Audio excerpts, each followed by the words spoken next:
جو ہے وہ جو ہمارا رابطہ ہے وہ بار بار منقطع ہوتا ہے. سلمان ہمارے نمائندے اس وقت سی وی کے سامنے موجود ہیں. سلمان پلیز کنٹینیو کیجیے گا.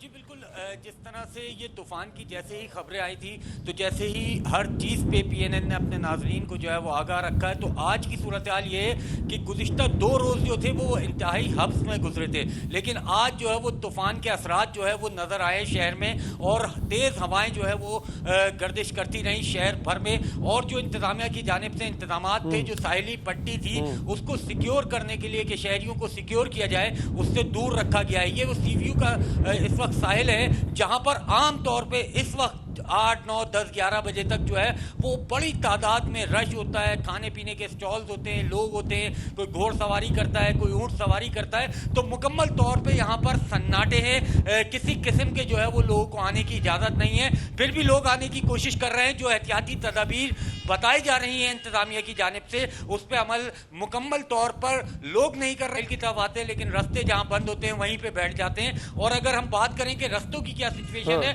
تو رستے بھی ہمارے کیمرہ مین آپ کو دکھائیں گے شمشاد کہ یہاں پر مکمل طور پر جو ہے وہ گاڑیوں کی آمد و رفت بند ہے. پولیس کی موبائلیں لگی ہیں، ڈی ایچ اے کا عملہ ہے.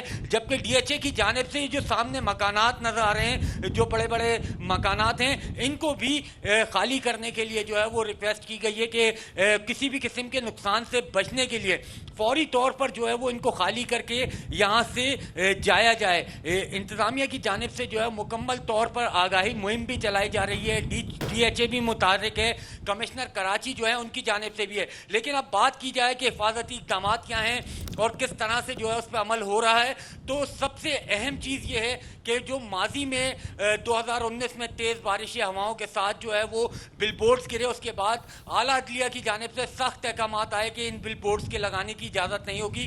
اور شہر بھر میں اس وقت جو ہے وہ بل بورڈز کی بھرمار ہے. ان کو ہٹانے کے لیے مکمل طور پہ ابھی بھی اقدامات نہیں کیے گئے. عارضی طور پر ان پہ جو پینا فلیکس لگائے جاتے ہیں ان کو اتار دیا گیا ہے. مخدوش عمارتوں کی اگر بات کی جائے تو انتہائی 70 مخدوش عمارتیں ہیں جن کی نشاندہی فوری طور پہ خالی کرانے کے لیے کی گئی. تو آج سے جو ہے وہ آپریشن شروع کیا گیا سندھ بلڈنگ کنٹرول اتھارٹی اور ضلع انتظامیہ اور پولیس کے ساتھ، اور 70 میں سے تقریباً جو ہے وہ 48 کے قریب عمارتوں کو خالی کرا کے سیل کر دیا گیا ہے. جبکہ اگر مجموعی بات کی جائے تو کراچی میں 550 سے زائد جو ہے وہ مخدوش عمارتیں ہیں جنہیں مخدوش قرار دیا گیا ہے. اور یہ مخدوش قرار دینے کے لیے انجینئرز کی ایک کمیٹی ہوتی ہے جو ایس پی سی اے کی سربراہی میں کام کرتی ہے. این اے ڈی یونیورسٹی کے بہترین انجینئرز جو ہے وہ اس میں آتے ہیں اس کمیٹی میں، اور یہ مخدوش عمارتیں قرار دی جاتی ہیں. لیکن گزشتہ 5-6 سال کی ان مخدوش عمارتوں کو کسی طرح نہ مکمل طور پہ خالی کرایا گیا، نہ انتظامی کارروائی کی. یعنی اس کی وارننگ حالانکہ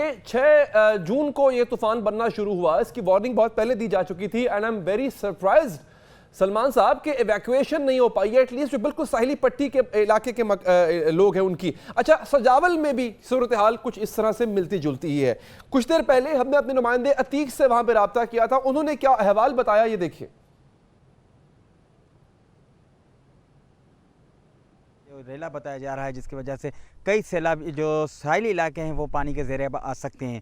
تو ضلع انتظامیہ اور سندھ حکومت نے 144 نافذ کرتے ہوئے تمام اقدامات تو اٹھانے کا اعلان کیا تھا کہ تمام جو ماہی گیر ہیں ساحلی علاقے میں جو رہنے والے لوگ ہیں ان کو جلد از جلد وہاں سے نقل مکانی کروانا لازم ہے.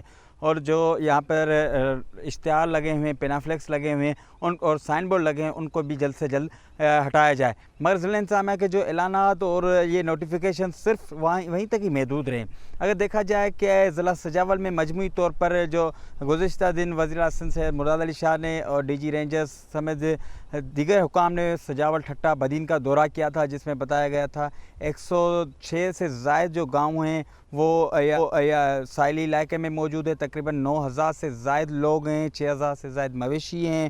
اس طرح کی پوری سیکوینس ان کو فگرز بتائی گئی تھی وہ وہاں پہ موجود ہیں، ان کو نقل مکانی کروانی ہے. مگر تاہم ابھی تک اتنا کوئی ٹھوس اقدام نہیں کیا گیا ہے. یہ کہہ سکتے ہیں کہ تقریباً 20% لوگوں کو وہاں سے نکالنے میں انتظامیہ نے کام کیا ہے. باقی جو 2-3% ہے وہ لوگ اپنی مدد آپ کی طرف پر نکل چکے تھے. کئی نے اپنے جو معروف انجوز ہیں یا یہاں مخیر حضرات ہیں انہوں نے ان کو نکلوایا، مگر ضلع انتظامیہ نے تاحال اس پر کوئی اقدام نہیں کیا ہے۔ پاک رینجرز کے جو کراچی سی ویو سے اپڈیٹ کر رہے تھے، آپ کا بھی بہت بہت شکریہ۔ ناظرین، ہمیں جوائن کیا ہے D G P D M A Sindh جناب سلمان شاہ صاحب نے۔ سلمان صاحب بہت شکریہ سر، آپ نے پروگرام کے لیے وقت نکالا۔ حالات تو بالکل مختلف ہیں سر، اور ایک اور بہت بڑا مسئلہ وہ یہ ہے کہ لوگوں کو ان علاقوں نکالنا، اور کراچی میں تو بتا رہے تھے کہ کچھ علاقے ایسے ہیں جہاں سے لوگوں کو کہا بھی گیا نکلنے کو، وہ نہیں ہو پا رہے۔ تو سر یہ کیا پرابلم ہے؟ فورسفل ایویکویشن کی طرف کیوں نہیں جا پا رہی ہے گورنمنٹ؟ کیونکہ سب سے پہلے تو ان کا کام ہے ان لوگوں کی سیفٹی کو انشور کرنا۔ دیکھیں جی، سائیکلون جو ہے اس کی جو شدت تھی کل تک سمندر میں وہ تقریباً 180 سے 200 کلومیٹر پر آور کے حساب سے اس کی سپیڈ تھی، اور جو ویو ہائٹ تھی وہ بھی تقریباً 40 فٹ تک جاری تھی۔ اب جو ہے اس میں اس کی شدت میں تھوڑی کمی واقع ہوئی ہے۔ اس وقت جو ہے وہ ونڈ سپیڈ جو طوفان کے سینٹر میں ہے وہ تقریباً 140 کلومیٹر پر آور کے حساب سے ہے، اور جو اس کی شدت ہے لہروں کی وہ تقریباً 30 فٹ تک ہے۔ یہ ابھی مزید اس میں تھوڑی سی کمی آئے گی۔ اس وقت یہ کراچی سے تقریباً 350 کے قریب جو ہے نا کلومیٹر پہ کراچی کے ساؤتھ میں، اور اس کا رخ جو ہے وہ سندھ کے جو ساؤتھ ایسٹرن ڈسٹرکٹس ہیں جس میں چھٹا سجاول بدین جس میں مینلی آتے ہیں اس طرف اس کا ٹریک ہے۔ کل پرسوں شام تک یہ لینڈ فال کرے گا۔ اس وقت جو ہمارے پاس مین چیلنجز ہیں وہ جو ساحلی پٹی پہ رہنے والی آبادی ہے ان کو ایویکویٹ کرانا اور ان کو جو ہے محفوظ مقامات تک منتقل کرنا۔ میں بھی اس وقت ہمارے ایڈوائزر صاحب اور ہم فیلڈ پہ وزٹ پر ہیں۔ ابھی ہم جاتی میں ہیں جو کہ سجاول کا ایک تعلقہ ہے، وہاں کے کیمپس کا وزٹ کر رہے ہیں۔ اس وقت تک جو ساحلی پٹی سے 71,000 لوگ ہم نے آئیڈینٹیفائی کیے تھے جو کہ موسٹ کریٹیکل اور موسٹ ورنیبل لوکیشنز پہ تھے۔ ان لوگوں میں سے تقریباً 54,000 لوگ جو ہیں وہ کرنٹلی ایویکویٹ ہو گئے ہیں۔ 16-17,000 لوگ اور رہ گئے، ان کی ایویکویشن ہمارے لیے مین چیلنج ہے۔ وہ ہم نے آج رات میں ہر صورت میں ختم کرنی ہے، کیونکہ طوفان تو پرسوں ہٹ کرنا ہے لیکن اس کے اثرات ہیں وہ ابھی سے ہی آنا شروع ہو گئے، ہلکے تھوڑے یہاں پہ دیکھے جا سکتے ہیں، اور یہ مزید جو ہے وقت کے ساتھ ساتھ بڑھتے جائیں۔ اچھا ٹھیک ہے۔ اچھا سلمان شاہ صاحب یہ بتائیے گا کہ اس وقت جو ہے وہ انخلاء کے علاوہ جو حفاظتی اقدامات ہیں ان کی صورتحال کیا ہے؟ کیونکہ اب ہوا یہ کہ بارشیں بھی ہوں گی، پانی بھی کھڑا ہوگا، پھر یہ ہوتا ہے کہ پانی کھڑا ہونے کی وجہ سے کئی علاقے ایسے ہیں جو کہ الیکٹرک ہو جایا کرتے ہیں، وہاں پہ بجلی کی تاروں کی وجہ سے لوگ الیکٹرک کرنٹ لگنے سے مر جاتے ہیں۔ تو حفاظتی اقدامات، بل بورڈز، ایسے لوز سٹرکچرز جو ایسے ہیں جو خستہ حال ہیں، یا ایسے علاقے جہاں باغات ہیں، درخت اکھڑ کے جو ہے وہ لوگوں کے گھروں میں چھتوں میں جا کے گر جاتے ہیں، نقصان پہنچاتے ہیں، ان کو کنٹرول کرنے کے لیے کیا اقدامات کیے گئے؟ انخلاء کے بعد جو لوگوں کو انخلاء کیا جا رہا ہے پھر ان کو وہاں پہ سہولیات کی مہیا کرنا ہے نا۔ تو لوگ اپنے گھروں کو چھوڑ کے آ رہے ہیں تو وہ صرف اپنی جان بچا کے آ رہے ہیں، وہ اس میں ان کے پاس نہ کوئی سامان ہے، نہ کوئی اور چیزیں ہیں، نہ کوئی کھانے پینے کا سامان ہے۔ تو ان کو تینوں وقت پہ جو ہے کھانا مہیا کرنا ہماری ٹاپ موسٹ پریورٹی ہے۔ وہاں پہ ہیلتھ کے ارینجمنٹس کرنا وہاں پہ ٹاپ پریورٹیز ہیں۔ صاف پانی کا ارینج کرنا وہاں پہ ہماری پریورٹیز میں ہے۔ اس کے علاوہ وہاں پہ جو ہائیجین کی سہولیات مہیا کرنا۔ تو اس سلسلے میں ہم نے کل تمام اضلاع کو ایک انیشل اسٹاک بھیج دیا تھا ضلعوں میں جو کہ پہنچ چکا ہے، اور اس سے جو ہے ان ریلیف کیمپس میں جو ہے ان کو مہیا کیا جا رہا ہے، جس میں پانی کے لیے جیری کینز ہیں، چٹائیاں وغیرہ ہیں، اور اسی طریقے کا اور سامان ہے جو ہم ان کو مہیا کر رہے ہیں۔ دوسرا بڑا چیلنج ہے کہ کل سے جیسے بارش ہوگی تو بارش کے بعد جو ہے پانی کی نکاسی ہمارے لیے بہت بڑا چیلنج ہوگا۔ اس کے لیے ہیوی مشینریز ہم نے جو ہے نا سارے اضلاع کو دے دی ہیں، کراچی سمیت، کیونکہ کراچی میں بارش کا امکان ہے، کمپیریٹیولی کم ہے، لیکن وہاں پہ کیونکہ آبادی بہت زیادہ ہے اور نشیبی علاقے ہر دفعہ سفر کرتے ہیں تو وہاں پہ مشینری کی ڈپلائمنٹ کر دی گئی ہے۔ اچھا سلمان شاہ صاحب یہ بتائیے گا، یہ بتائیے گا کون کون سے شہر ہیں جہاں ہنگامی صورتحال پیدا ہو سکتی ہے، اور کیا اس سلسلے میں فوج کی مدد بھی لی جا رہی ہے؟ جی بالکل، فوج کی بھی خدمات دی گئی ہیں۔ پاکستان فوج اور پاکستان نیوی، پاکستان رینجر وہ ضلع انتظامیہ کی اور صوبائی حکومت کی مدد کر رہے ہیں لوگوں کو انخلاء کرانے میں، کیونکہ لوگوں کا انخلاء جو ہے وہ ہمیں بعض اوقات لوگ اس کو والنٹیئرلی نہیں کرتے ہیں، کسی کے لیے بھی بڑا مشکل ہوتا ہے اپنا گھر چھوڑنا، لیکن جہاں پہ لوگ ہمیں ریزسٹ کر رہے ہیں تو ہم ان کی مدد سے جو ہے لوگوں کو نکال رہے ہیں۔ اس کے علاوہ جو ہے وہ جہاں پہ شہروں کا آپ نے پہلا سوال تھا کہ کتنے شہر اس سے خطرے میں ہے، تو جیسے میں نے بتایا کہ 3 یہ اضلاع جو کہ ساحلی پٹی کے ساتھ ہیں، اس کے علاوہ عمر کوٹ اور تھرپاکر، یہ 2 ضلع ہیں جہاں پہ بہت زیادہ بارش ہے۔ وہاں پہ ساحلی پٹی تو نہیں ہے لیکن وہاں پہ بارش بہت زیادہ ہونے کے چانسز ہیں۔ اس کے علاوہ جو صدرن سندھ کے باقی اضلاع ہیں جس میں ٹنڈو محمد خان، ٹنڈو لیار، حیدرآباد، نیکوپار، کانگڑ، اور جامشورو، مٹیاری اور کراچی کے اضلاع، یہاں پہ جو ہے نسبتاً تھوڑی کم بارش اور کم ہوا ہوگی، لیکن یہ ہے کہ وہاں پہ بھی اس کے اثرات کچھ نہ کچھ آئیں گے. تو ہمارا جو مین فوکس ہے وہ 5 اضلاع کے اوپر ہے، جس میں ٹھٹہ، سجال، بدین، تھپاکر اور عمر کوٹ.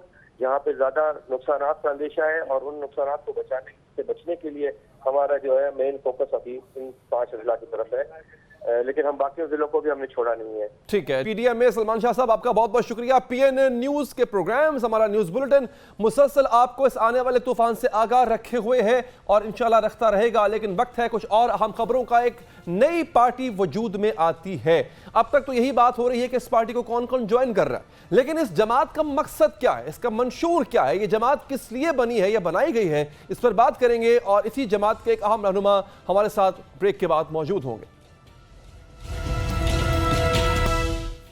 ناظرین، ایک نئی سیاسی جماعت بنائی گئی ہے اور کئی موسمی پرندوں نے اس کی شاخوں پر اپنے اپنے گھونسلے بنا لیے. نئی تشکیل دی گئی استحکام پاکستان پارٹی میں کئی ایسے رہنما بھی شامل کیے گئے ہیں جو کرپشن کیسز اور نیب تحقیقات کا سامنا کر چکے ہیں، اور کئی ایسے رہنما بھی شامل ہیں جو کتنی بار اپنی سیاسی وفاداریاں تبدیل کر چکے ہیں. اس پارٹی کے پیٹرن ان چیف جہانگیر ترین کی تو سپریم کورٹ میں نااہلی بھی ہو چکی ہے. دسمبر 2017 میں سپریم کورٹ نے آئین کے آرٹیکل 62(1)(f) کے تحت جہانگیر ترین کو نااہل قرار دیا تھا. عدالتی فیصلے کے مطابق جہانگیر ترین نے جو ہے وہ شائنی ویو نامی آف شور کمپنی بنا کر برطانیہ میں پراپرٹی لی اور اس کمپنی کے بینیفیشل اونر قرار پائے، لیکن سن 2015 کے کاغذات نامزدگی میں اس کا ذکر نہیں کیا. جہانگیر ترین پر یہ الزام بھی لگایا گیا ہے کہ سال 2010 اور 11 کے درمیان انہوں نے ٹیکس گوشواروں میں جو آمدن ظاہر کی وہ اس سے مختلف تھی جو انہوں نے الیکشن کمیشن کے سامنے ظاہر کی. یہ بھی الزام لگایا گیا کہ جہانگیر ترین نے ظاہر نہ کی گئی رقم کو سفید کرنے کے لیے زرعی آمدن کو بڑھا چڑھا کر بیان کیا، درست زرعی انکم ٹیکس ادا نہیں کیا. تاہم ان الزامات پر سپریم کورٹ نے یہ کہہ کر رائے دینے سے انکار کر دیا تھا کہ یہ معاملات متعلقہ فورم کے سامنے زیر سماعت ہیں. جہانگیر ترین کے خلاف انسائڈر ٹریڈنگ کی تحقیقات بھی ہوئی تھی. وہ JDW شوگر ملز کے ڈائریکٹر تھے. انہیں پتا تھا کہ یہ کمپنی یونائٹڈ شوگر ملز کے شیئرز خریدنے لگی ہے. انہوں نے اپنے ڈرائیور اور باورچی کے نام پر یہ شیئر خرید لیے تھے. ان تحقیقات کے بعد جہانگیر ترین نے انسائڈر ٹریڈنگ کا اعتراف کیا تھا اور 7 کروڑ 80 لاکھ روپیہ جرمانہ بھی ادا کیا تھا، لیکن پھر ایک انٹرویو میں انہوں نے اس کی کچھ مختلف توجیہ پیش کی تھی. جہانگیر ترین نے اپنا سیاسی سفر قوف لیگ کے ساتھ شروع کیا. 2011 میں بھی انہوں نے ہم خیال اراکین اسمبلی کو اکٹھا کر کے پریشر گروپ بنایا تھا اور اچانک تحریک انصاف میں شامل ہو گئے تھے اور اب انہوں نے استحکام پاکستان پارٹی بنا لی ہے اور اس پارٹی کا صدر عبدالعلیم خان کو بنایا ہے. علیم خان بھی آمدن سے زیادہ اثاثوں اور اختیارات کے ناجائز استعمال کے کیس میں نیب کا سامنا کر چکے ہیں. وہ پہلے بھی قوف لیگ میں تھے اور پھر 2011 میں تحریک انصاف کے ساتھ شامل ہوئے. استحکام پاکستان پارٹی کے سیکرٹری جنرل عامر کیانی جب تحریک انصاف حکومت میں تھی تو عامر کیانی کو وزیر صحت بنایا گیا. بعد میں ادویات کی قیمت میں نامناسب اضافے پر تنازع کھڑا ہوا اور عامر کیانی سے قلم دان واپس لے لیا گیا. فواد چودھری بھی استحکام پاکستان پارٹی میں آئے. وہ بھی پہلے مشرف کے ساتھ تھے، پھر پیپلز پارٹی کے ساتھ گئے، پھر تحریک انصاف کے ساتھ جا ملے اور آج جہانگیر ترین کے ساتھ ہیں. استحکام پاکستان پارٹی میں فردوس عاشق آوان بھی ہیں. وہ پہلے قوف لیگ میں تھیں، پھر پیپلز پارٹی میں گئیں، پھر تحریک انصاف میں آئیں اور آج استحکام پاکستان پارٹی میں شامل ہو گئی ہیں. ان کے خلاف بھی نیب نے آمدن سے زیادہ اثاثوں کی تحقیقات کی تھی. اس پارٹی میں سردار تنویر الیاس ہیں جو کچھ دن پہلے قوف لیگ میں شامل ہونے والے چودھری سرور کے ہمراہ پریس کانفرنس کر رہے تھے. میں نے کہا تھا کہ میں شامل ہو رہا. چودھری شجاعت میرے بزرگوں میں شمار ہوتے. میں جو فیصلہ کروں گا میں نے کہا آپ کی رہنمائی اور مشاورت سے کروں گا. سابق وفاقی وزیر علی زیدی بھی استحکام پاکستان پارٹی میں شامل ہوئے ہیں. علی زیدی کے خلاف بھی ایک شہری کی جانب سے 18 کروڑ روپے کی جعل سازی کا کیس درج کرایا گیا تھا. سوال یہ ہے کہ جب یہی لوگ تحریک انصاف میں شامل تھے، اگر اس وقت تبدیلی نہ لا سکے تو اب استحکام پاکستان پارٹی میں جا کر کیا تبدیلی لائیں گے؟ پوچھیں گے پارٹی میں شامل ہونے والے میجر ریٹائرڈ خرم حمید روکھڑی صاحب سے. روکھڑی صاحب، بہت آپ کے قیمتی وقت کا. سر، اولڈ جو ہے وہ کہتے ہیں ایک پرانی انگلش کہاوت ہے اولڈ وائن ان نیو پیکج. تو سر یہ بتائیے گا کہ یہی آپ کے لیڈر جو ہیں عمران خان صاحب، پرانے لیڈر جو ہیں، ان پہ آپ کو اعتراضات تھے. ٹھیک ہے، آپ نے پارٹی چھوڑ دی. استحکام پاکستان جو پارٹی آپ کی ہے اس کا مقصد کیا ہے؟ اس پر میں آپ سے یہ سوال چھوڑ کے جا رہا ہوں سر. میں آپ کے لیے انشاءاللہ آپ سے پوچھوں گا کہ اس کا مقصد کیا ہے، اس سے آپ کی امیدیں کیا وابستہ ہیں اس وقفے کے بعد.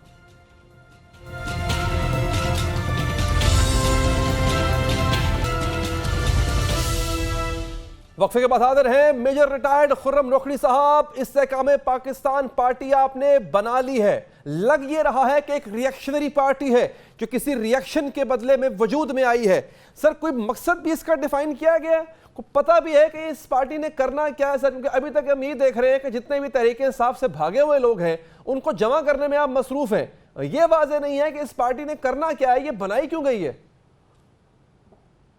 تو ہمیں تو کلیئر ہے مقصد کیا ہے. ہم تو اس کرائسس کو جو 9 مئی کو آیا ہے, ہم تو سال ہو گیا اس کو بتاتے آ رہے تھے کہ ڈائریکشن تحریک انصاف کا لیڈر جو ہے اس نے اپنے شپ پہ ڈائریکشن چینج کر لیا اور یہ ڈیزاسٹر کی طرف جانے والے ہیں, اور ہم اس چیز کے مخالف تھے. دیٹس وائی ہم سائڈ پہ ہو گئے.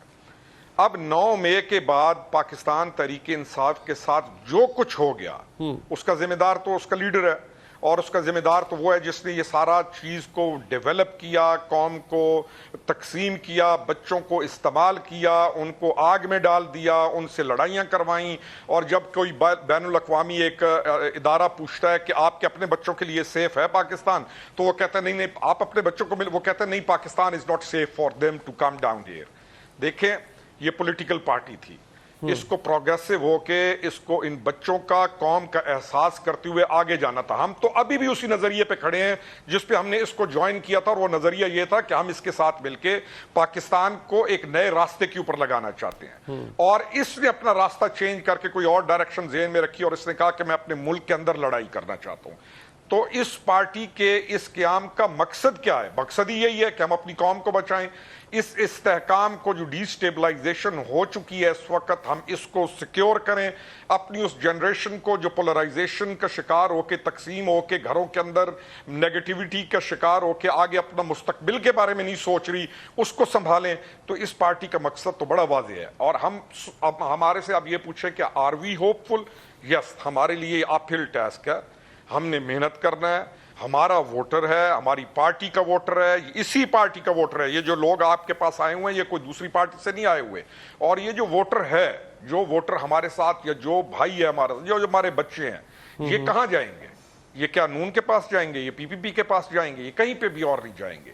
ہم ایک تھے, ہم نے ایک دوسرے کو سنبھالنا ہے. That's the point. جی سر. اچھا سر, دیکھیں اگین آپ نے اچھی بات ہے, یو ہیو ہائی ہوپس, اور ہونی بھی چاہیے, مگر آپ نے ہوپس شفٹ کی ہیں ایک ایسے آدمی سے جس کی ڈائریکشن غلط تھی, ایک ایسے آدمی پر کہ جس پہ کرپشن کے چارجز تھے. وہ نااہل ہوئے اس وجہ سے کیونکہ ان پہ چارجز تھے. آپ ایسے لیڈر کے پیچھے ہیں جو آف شور کمپنیاں چھپانے کا ان پہ الزام ہے, جن پہ انسائڈر ٹریڈنگ کا الزام ہے, پر اس کے بعد انہوں نے جرمانے کے طور پہ کروڑوں روپے جرمانہ ادا بھی کیا. باورچی ڈرائیور کے نام پہ ساسے شیئرز خریدے انہوں نے. چینی بحران پیدا کرنے کا الزام بھی ان پر ہے. پھر مشرف دور میں بھی ان پہ الزام لگا, عمران خان دور میں بھی الزام لگا. تو سر ایک ایسا شخص جس نے الیکشن کمیشن کے گوشواروں میں سانسیں چھپائے, آپ کو یہ لیڈر کے طور پہ قبول ہے؟ مطلب آپ نے آلٹرنیٹ تو لیا, اچھی بات ہے سر, لیکن آلٹرنیٹ کے طور پہ جو آپ نے انتخاب کیا وہ پر ایک ایسے لیڈر کا کیا جو آلریڈی بہت ٹینٹڈ ہے. میں اس کا جواب میں جی, میں اول تو یہ جو ثاقب نثار کے جو کیسز ہیں اور ثاقب نثار کے جو فیصلے ہیں نا, اور ثاقب نثار کی جو تمام کاروائیاں ہیں, اور ثاقب نثار کے جو وارداتیں ہیں اس ملک کے ساتھ, ان کو بھی آپ تمام کو اور ہمیں مل کر پروب کرنا پڑے گا. کل نواز شریف کے اوپر بھی جو کیس بنا تھا, جس کے اوپر ہم سارے چیخ کے بول رہے تھے کہ کتنی بڑی کرپشن ہوئی ہے, آج خود ایڈمٹ ہو رہا ہے کہ پیناما والی پتہ نہیں کیا ڈرامہ بازیاں تھیں. مجھے اتنا پتہ ہے کہ میں سمجھتا تھا کہ عمران خان جو ہے, یہ بہت بڑا انکشاف کر رہے ہیں آپ, یہ آپ مانتے ہیں کہ اٹ واز آل سر؟ میں آپ نے میری بات کو پورا سنے. ثاقب نثار کی کوئی بھی چیز کی ہوئی, آج میں اس کے بارے میں امبیگٹی کے اندر ہوں کہ اس کے اندر کوئی نہ کوئی واردات لازمی موجود ہے. اچھا, یعنی اس کے